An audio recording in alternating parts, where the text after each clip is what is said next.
ওরা ভাই আসলে আমার একটা ছোট প্রশ্ন ছিল। জি ভাই করুন ভাই। সূরা তাওবা আয়াত নম্বর 34 একটু খুলবেন? সূরা তওবার আয়াত নম্বর 36, আপনি কি 4টা মাসের কথা বলতেছেন? জি জি। এটা কালকে উত্তর দিছি ভাই।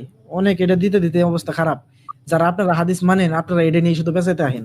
না, এটা জানার ছিল আর কি, এই চারটি কোন মাস?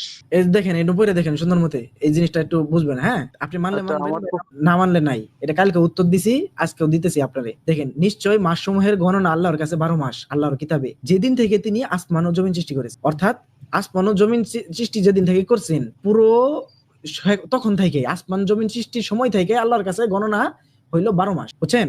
এই যে জি আল্লাহ জি। কিতাবে, এখন যদি আমাকে যদি বলেন, আমাকে আপনি প্রশ্ন করতে পারেন, কি কি প্রশ্ন করবেন আমি জানি।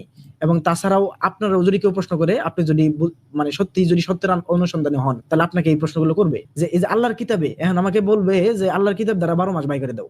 আল্লাহ তো বলছে আল্লাহর কিতাবে 12 মাস আছে, বলতে পারে না? আপনি কি করেন? বলতে পারে না? নিশ্চয়ই মাসসমূহের গণনা আল্লাহর কাছে 12 মাস আল্লাহর কিতাবে। তাহলে জি। যে আল্লাহ, হ্যাঁ, তাহলে কি যে 12 মাস, এই 12 মাস তো কোরআনে নাই, তাই না? কিন্তু আল্লাহ তো বলতেছে আল্লাহর কিতাবে 12 মাস আছে, এটাই তো প্রশ্ন, যে 12 মাসের তাই নাম কি, আর যে 4টা মাসের কথা বলা হয়েছে সেই 4টা মাস না? কোনটি কোনটি? আপনারা এই যে 12 মাস জানতে পারলে 4টা মাসে জানে যাবো, বুঝছেন? এই যে 12 মাস, এনুকে যদি পড়ে দেখেন, 12 মাস হলো পৃথিবীর মানে আপনার আসমান ও জমিন সৃষ্টির সময় থেকেই, বুঝছেন? যেদিন থেকে তিনি আসমান ও জমিন সৃষ্টি করেছেন সেদিন থেকেই 12টা মাস। এর যদি আল্লাহর কিতাব হিসেবে আপনি যদি কোরআনকে ধরেন, তাহলে কোন যুক্তি দেখারে আপনাকে আমি বলি। আল্লাহ শুধুমাত্র যদি এই কোরআনকে ধরেন আল্লাহর কিতাব হিসেবে, তাহলে পুরো কোরআন জুড়ে আপনি এই যে মাস শব্দটা, এই মাস শব্দটা মাত্র 12 বার পাবেন, 12 বারের বেশি পাবেন না। আল্লাহ তাআলা বলেছে গণনার ক্ষেত্রে 12টা মাস, সেহেতু পুরো কোরআন জুড়ে গণনার ক্ষেত্রে মাস 12টাই। এর নামগুলো কোরআনে দেওয়া নাই, আপনি তো নাম জিগাতে পারেন না, আপনি আল্লাহ তো বলছে গণনার ক্ষেত্রে, বুঝছেন বিষয়টা? এই একটা বিষয়।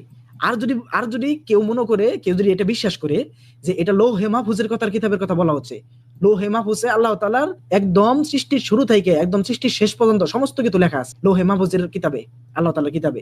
সেই কিতাবের একটা অংশ হলো আমাদের কোরআন। সেহেতু এই লৌহে মাহফুজে যেটা আপনি যদি ধরে নেন, তাহলে কিন্তু হয়েই গেল সেই কিতাবে লেখা আছে 12 মাসের কথা। তাহলে তো আমাদের কাছে জানার কোনো প্রশ্নই আসে এইটা বিষয়। আবার দেখেন, এর মধ্যে 4টি সম্মানিত মাস, মানে এই যে 12 মাস, 12 মাসের মধ্যেই হলো 4টি সম্মানিত মাস, এটাই প্রতিষ্ঠিত দিন। সুতরাং তোমরা এই মাসসমূহে নিজেদের উপর কোনো জুলুম করো না।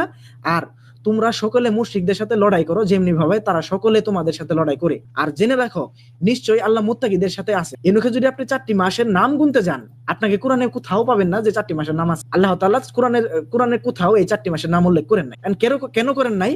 এই যে এইটুক পড়লে আপনি বুঝতে পারবেন, যেদিন থেকে তিনি আসমান ও জমিন সৃষ্টি করেছেন, অর্থাৎ যেদিন থেকে তিনি আসমান জমিন সৃষ্টি করেছেন সেদিন থেকে 12 মাস, এবং সেদিন থেকেই 12 মাসের মধ্যে 4টে মাস সম্মানিত বা 4টে মাস হারাম।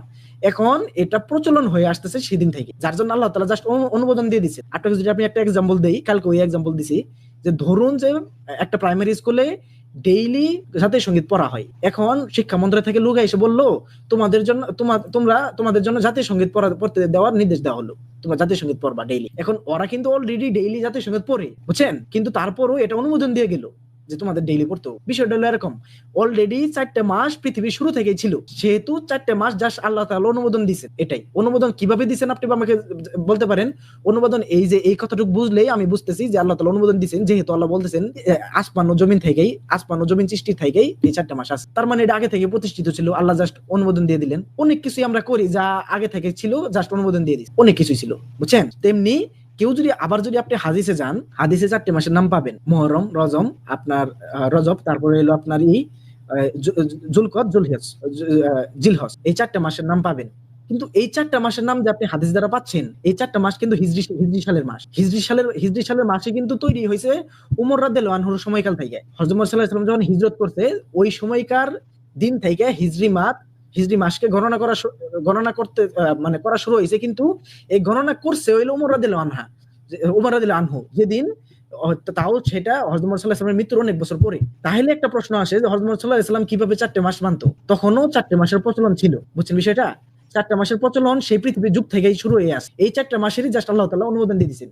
সেহেতু এই 4টা মাস আপনি কোরআনে কোথাও নাম পাবেন না, সেহেতু নাম আপনাকে বাইরে থেকে নিতে হবে। কিন্তু আল্লাহ তাআলা সেটার অনুমোদন আপনাকে দিয়েছেন, এটাই কারণ পৃথিবীর আসমান ও জমিন সৃষ্টির সময় থেকে সেই 4টে মাস আছে, আপনি খুঁজে দেখুন। সে ভাইকে আছে না চলে গেছে? জানি না। মনে হয় চলে গেছে উনি।